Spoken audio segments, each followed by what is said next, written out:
Hey guys, Luantha here, aka Lancet634, and this is League Patch 919, and it's Worlds Patch time. Um, Quick disclaimer, I don't follow notes on PBE, I don't follow it surrender at 20. This is what I'm seeing right away. I will say there's been a lot of things floating around on Twitter that I've been looking at, and I expect to see some of it in here, but we'll see what we see as we get down into it. But let's not go on into it. So new skins, we've got the Valiant Sword, Riven, the Majestic Empress Morgana, and the Splendid Staff Nami. These are really nice skins. Can I click on these? Oh, oh, oh, I guess it comes out as its own group. Tragic.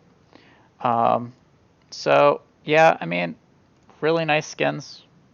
And there's a prestige, of course, for the Valiant Sword Riven. Hextech Amumu's in there, too, if you want to have a sad toy robot that has a cable that's frayed and broken on the end, while she plays with the nice fancy Maokai. There's that, and there's also Championship Rise, which has a big controversy on it about how it's copying all of SKT's visuals. I don't think it's that bad. I think people are making something out of nothing, but otherwise it's pretty cool. He opens the scroll and there's like runes on it and stuff. All in all, really nice skins. Now into the champion buffs and nerfs. We've got Aatrox. He's getting a, I believe this is a buff. Yeah, so they over nerfed him. They're giving him some wave clear he lost. So basically his Q does more damage to minions by 15%, so he can push wave harder. He needs it because right now I think he was like just a dead champion. It's basically old school Mordekaiser glorified minion status. Akali R2 max damage increase. This is all base damage, mind you. So it's 30 more damage at rank 1 and 2. Rank 3 is the same. I'm fine with this. Remember last patch, Akali's ult lost its micro stun that it had. So she has no stun. And now she has a little more damage on that. I'm fine with that. This is only R2 also, so it's not the initial burst. It's after that 1.5 second delay, and you go again. That's when you get extra damage, which a lot of Akalis actually use to get out of a fight. So it's a good trade-off. Annie, so they gave her movement speed on her E last patch, which they're increasing, and the cooldown's not going to scale. So the movement speed's going to go from 25 to 50 and a half, that's a weird number, to 30 to 60. Wow, that's fast. So you're going to really be able to reliably engage with this E now. And the cooldown's going to be down a second at rank 1 and 5 at rank 5. And you're going to max this last, which is why it has the movement speed on a level. So, at least in support Annie. So, I like it. There's still some DR on the E, I believe, too. It'd be cool to see it at Worlds. I'm not sure if anyone's going to spend the time to pick it up. Maybe some weird wonky G2 picks or someone else picks it up. But I don't think this is going to rear its ugly head until probably preseason or even season 10. But it's still a good change in the right direction for her, I think. Ashe, her passive slows up at rank level 1, and her Q now is an auto reset. So the big thing is the Q auto reset. That's instantaneous damage, basically. You press Q, you do another auto. It takes like a quarter second to do it, and you're inputting all that extra damage. So she's actually got a little more burst on that end now, and a lot more trading power with that. And I mean, it's an auto reset at rank 1, so this is all early game power. So Ashe is going to probably be able to actually go heads up against Caitlyn, especially early. And I'm interested to see what other champions want to pair with that slow, because 20% slow at rank 1's really, really high, actually. So we'll see how that shakes out, but good changes. Puts her, at least she has some viability in being played bot lane or over some other AD carries now, so we'll see. Blitzcrank, range increase on the Q, R max stacks increased. So, okay, so his R has stacks now, if you didn't notice that from a couple patches ago. So now it's 3 marks, and his Q got 100 more range. Okay, so this is one of the things that I saw on Twitter was people playing around with this. Basically, you can now blitz grab a red buff, like an opposing team's red buff, to the blast cone and blast cone it over into like the dragon or baron pit, which is huge because then it has to walk all the way around and reset. So that's interesting. And there's all sorts of other angles you can hit with this now. Like in lane, it's going to be a little longer, so everyone's going to misjudge it because it's been 1050 for so long. Now it's 1150, right in time for Worlds, right in time for someone to play it at pro level, to really just mess with pro players' brains where they're all thinking, oh, it's 1050, it's 1050. No, it's going to be 1150, and it's going to really mess someone up. So, cool change. Is it a little too strong? I don't like changing ranges on skills. Not right before Worlds. I don't understand why they would do that before Worlds. Because it's relearning a champion that's been the same for like 5 years. It feels like a weird time for Riot to be doing that. I don't like that. Fiora, so her Q now hits towers, and her E, the second auto, does the bonus damage to the tower. And her Q prioritizes other things before the tower, so don't worry about that. But this is going to make her be able to hard split push. And her E2 crits to the tower, so that's even more split push. She's going to get more plates early if she's left alone. It's the right direction. I think split push Fiora is where Fiora's always going to be where she's strongest. Do I think she's pro-viable for Worlds? Probably not, because Bramblevest exists. And Kled. Kled's a really good matchup into Fiora. So I think it's a buff that's going to really just impact her win rates in solo queue. Gragas, his cooldown on his W is up a second, and his damage ratio is down 1% of their target's max health. And like it says, he's been dominating pro meta for a while. That's 100% true, and this is the exact nerf that needs to be done to it. I like it. Hopefully this opens it up. Assuming there's a Sejuani nerf also in here somewhere, hopefully. That would take the two top junglers off the pedestal and hopefully open up the jungle pool. Because, yeah, it's been Gragas Sedge for a long time. And there's a lot of good junglers. It's just they're the two tanky. They do plenty of damage while building full tank and being unkillable. Graves. So Graves gets a small buff for his jungle powers. Nothing really to note. I mean, 2AD, Lamau. Maybe he fits in that pool with the nerf of the top-tiered Gragas.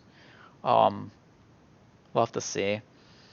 So Heimerdinger got a Q and R turret AP ratio increase.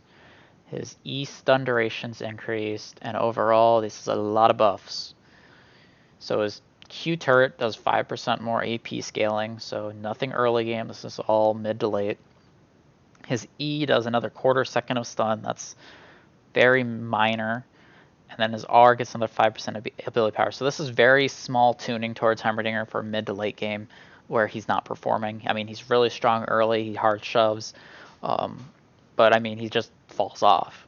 Now he shouldn't fall off as hard. And I don't know, maybe you see this in bot lane as like a counter to some of the G2 meta playing mages and stuff. Or maybe G2 just plays it. But I mean, Syndra's good into Heimerdinger too, so Syndra just got buffed twice in a row, so interesting, but good solid buff for champion that needs it. Karma Q1 AP ratio decreased. Okay, so this is targeted directly at solo lane Karmas that build AP.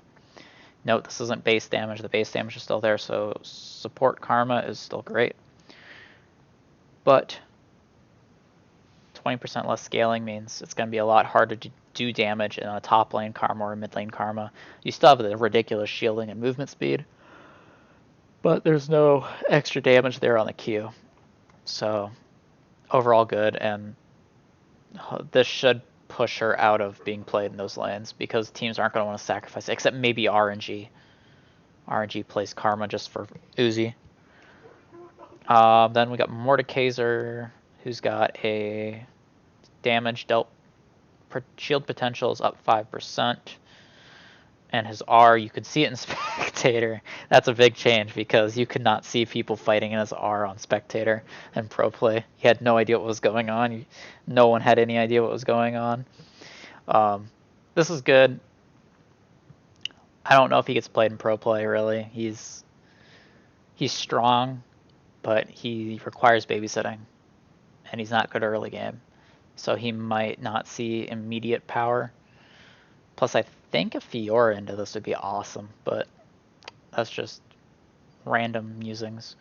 Oriana, our damage increase. Oh my goodness. She's feeling weak right now, so we're powering her up her ultimate for Sweet Wombo combos. I don't think she's been feeling weak, Riot. Riot? Riot? You okay? Okay. So they're giving her 50 damage at all ranks and 0.1 more AP scaling. Holy moly. This is a lot more damage.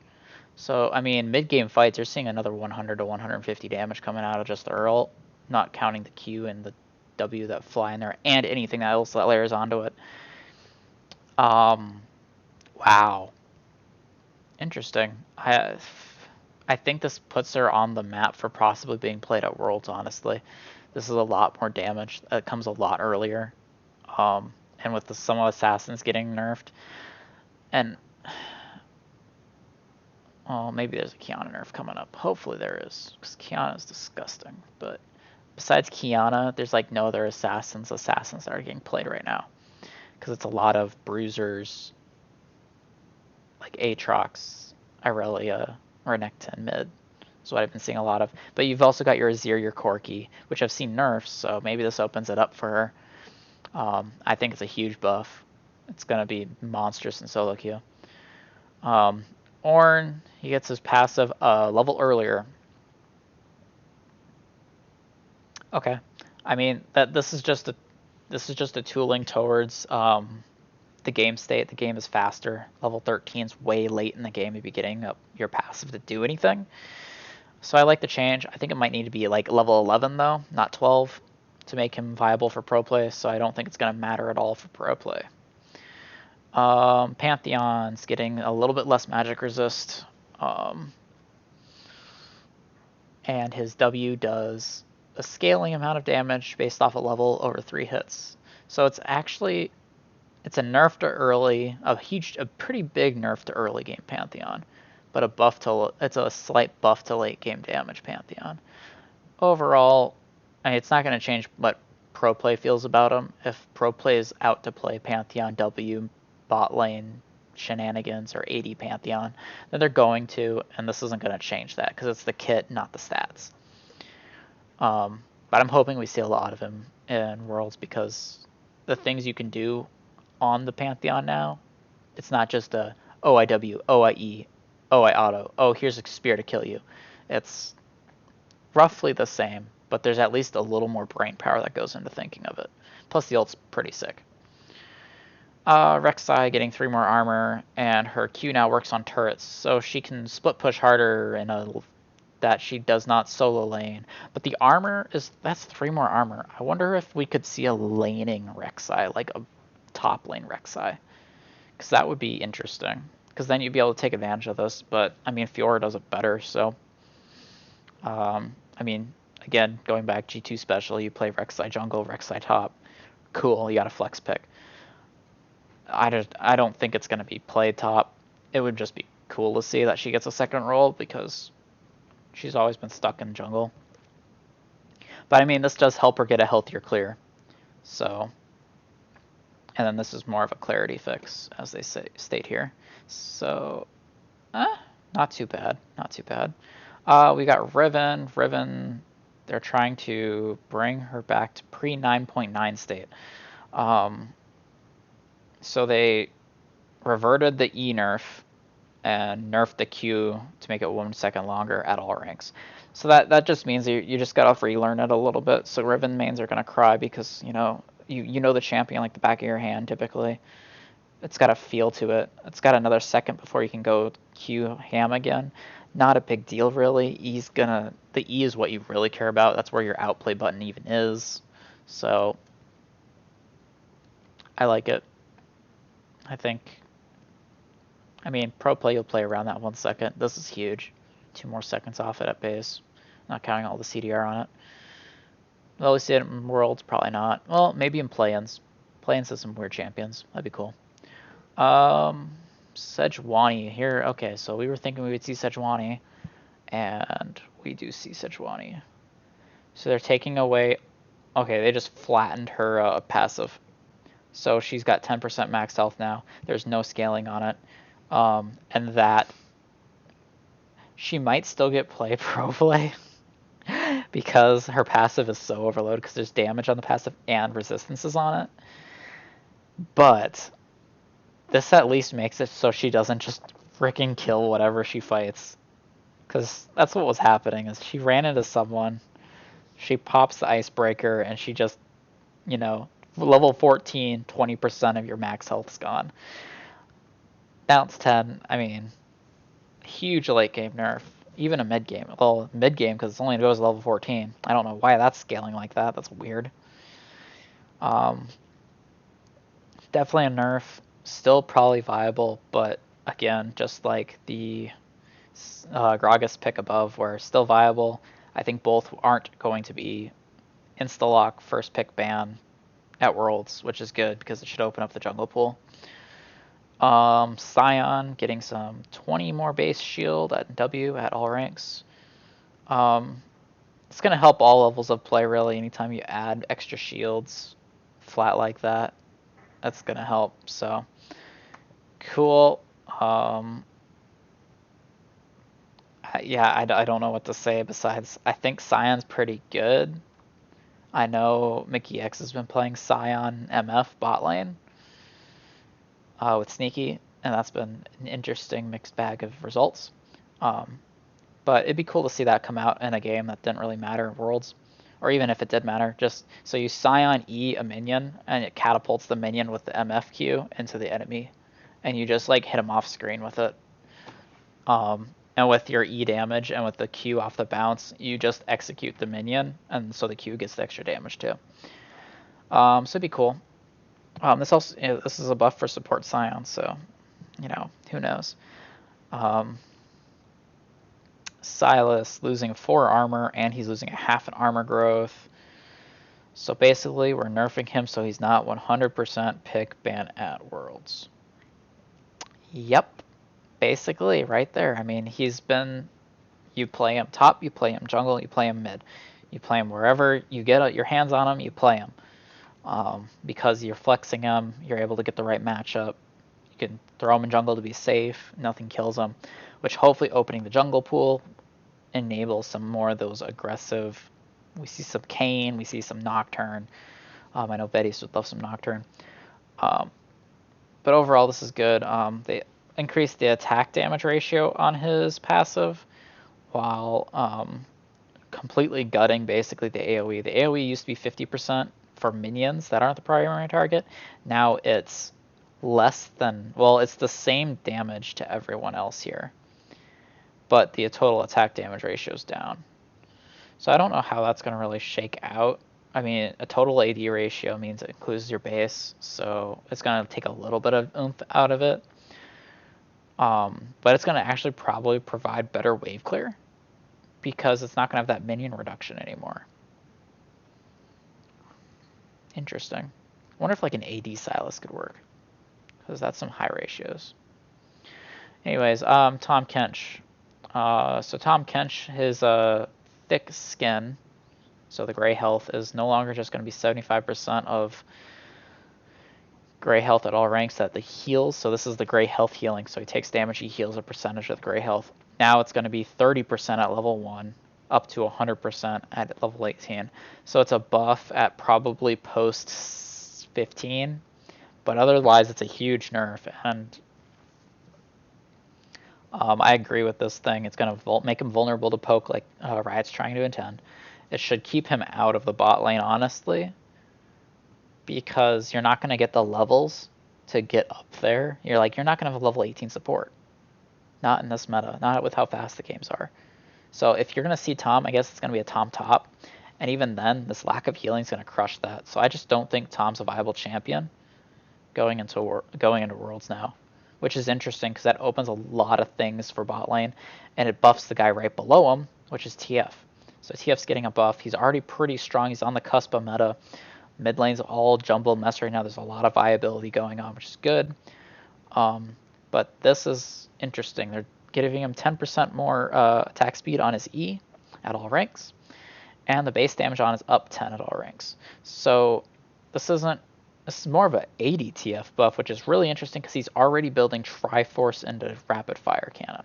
So he's not even building the AP build anymore. It's more of an AD TF, which I think this is going to keep pushing people to go more in that AD portion because the bonus damage on his E stack deck is magic. So that would give him hybrid ability by going full AD. So, and another thing that's not being noted here is this does buff jungle TF. I don't think we'll see jungle TF, but it is a viable thing that has been out there already, and it was functioning without these buffs. So I'm sure it's a little bit better now. And nothing to be scared is a random level 6 gank with TF, which, you know, kind of the same as Nocturne. Only I think Nocturne's a little weaker. Vayne. So Vayne's getting more AD at all ranks. She gets 5 at level 6, 10 at level 11, and 15 at rank 16. Note this is while she has her R active, not the entire time. Gives her more late game power. I just don't like this. They didn't focus on her power of being a tank shredder. I feel like they needed to put more percent max health damage on her W. And move away from this base AD where we had like the full crit tumble Vayne like 2 seasons ago.